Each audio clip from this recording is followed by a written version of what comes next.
ओम श्री शक्ति नमः। ओम श्री शक्ति नमः। भगवान शिव के लिंग एवं साकार विग्रह की पूजा के रहस्य तथा महत्व का वर्णन।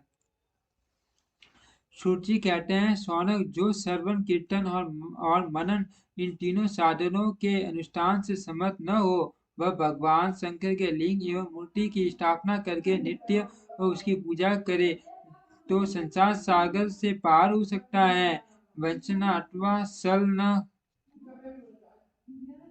न करते हुए अपनी शक्ति के अनुसार धन राशि ले जाए और उसे शिवलिंग अथवा शिव मूर्ति की सेवा के लिए अर्पित कर दे।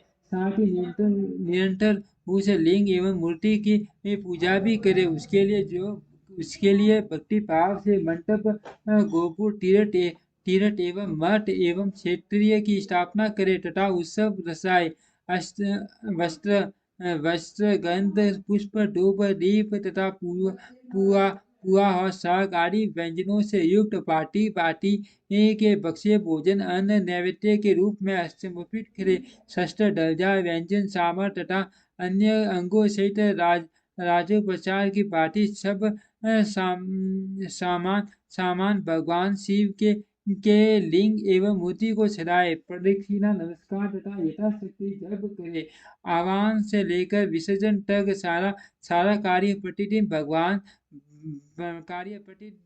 भक्ति भाव से संपन्न करे। इस प्रकार शिवलिंग अथवा शिव मूर्ति में भगवान शंकर की पूजा करने वाला पुरुष सर्वनादि साधनों से अनुष्ठान न करे तो भी भगवान शिव की प्रसन्नता से सिद्धि प्राप्त कर लेता है। पहले के बहुत से महात्मा पुरुष लिंग तथा शिव मूर्ति की पूजा करने मात्र से भव बंधन से मुक्त हो चुके हैं। ऋषियों ने पूछा, मूर्ति में ही सर्वस्व देवताओं की पूजा होती है, लिंग में नहीं। परंतु भगवान शिव की पूजा सब जगह मूर्ति में और लिंग में भी क्यों की जाती है? सूची ने कहा, मुनिवरों, तुम्हारा यह प्रश्न तो बड़ा ही पवित्र और अत्यंत अद्भुत है। इस विषय में महादेव जी ही वक्ता हो सकते हैं। दूसरा कोई पुरुष कभी और कहीं भी इसका प्रतिपादन नहीं कर सकता। इस प्रश्न के समाधान के लिए भगवान शिव ने जो कुछ कहा है और उसे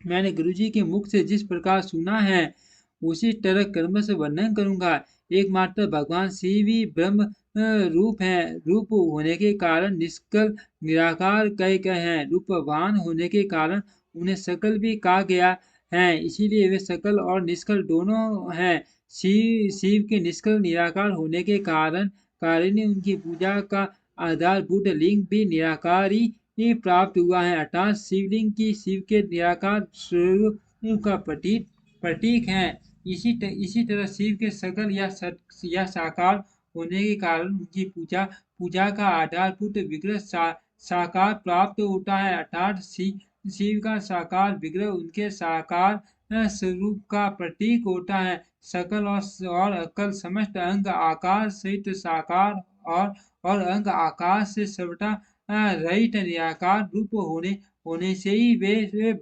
ब्रह्म शब्द से कहे जाने वाले परमात्मा हैं। यही कारण है कि सब लोग लिंग निराकार और मूर्ति साकार दोनों में ही सदा भगवान शिव की पूजा करते हैं। शिव से भिन्न जो दूसरे दूसरे देवता हैं वे साक्षात ब्रह्मा नहीं है, इसीलिए कहीं भी उनके लिए निराकार लिंग नहीं उपलब्ध होता। पूर्व काल में बुद्धिमान ब्रह्मपुत्र सनत कुमार मुनि ने मंडराचल पर नंदीकेश्वर से इसी प्रकार का प्रश्न किया था। सनत कुमार जी बोले, भगवान शिव से भिन्न जो देवता हैं उन सबकी पूजा के लिए सर्वत्र प्राय वेद मूर्ति पात्र मात्र ही अधिक संख्या में देखा और सुना जाता है। केवल भगवान शिव की ही पूजा में लिंग और वेद दोनों का उपयोग देखने में आता है। अष्ट कल्याण में नंदीकेश्वर इस विषय में जो तत्व की बात हो उसे मुझे इस प्रकार बताइए जिससे अच्छी तरह समझ में आ जाए।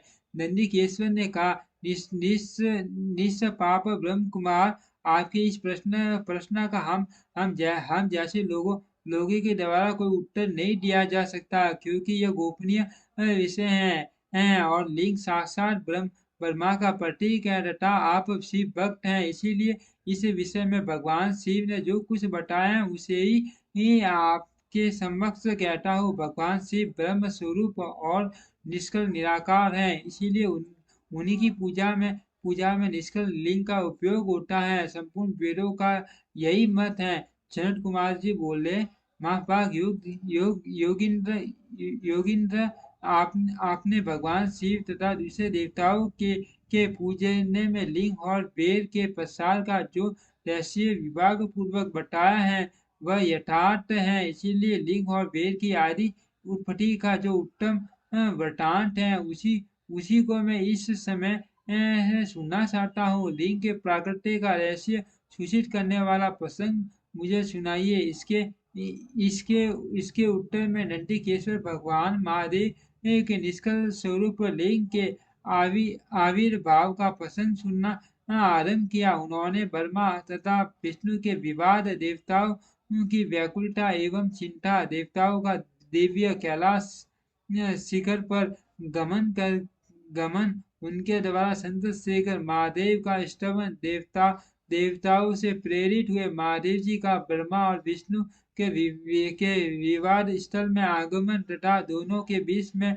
निष्कल आदि अंत रहित भीषण अग्नि स्तंभ के रूप में उनका आविर्भाव आदि प्रसंगों की कथा कही। तदंतर से ब्रह्मा और विष्णु दोनों के द्वारा इस ज्योतिर्मय स्तंभ की ऊंचाई और गहराई की ठाल लेने की चेष्टा एवं कीट की पुष्प के साप वरदान आदि के प्रसंग भी सुनाए।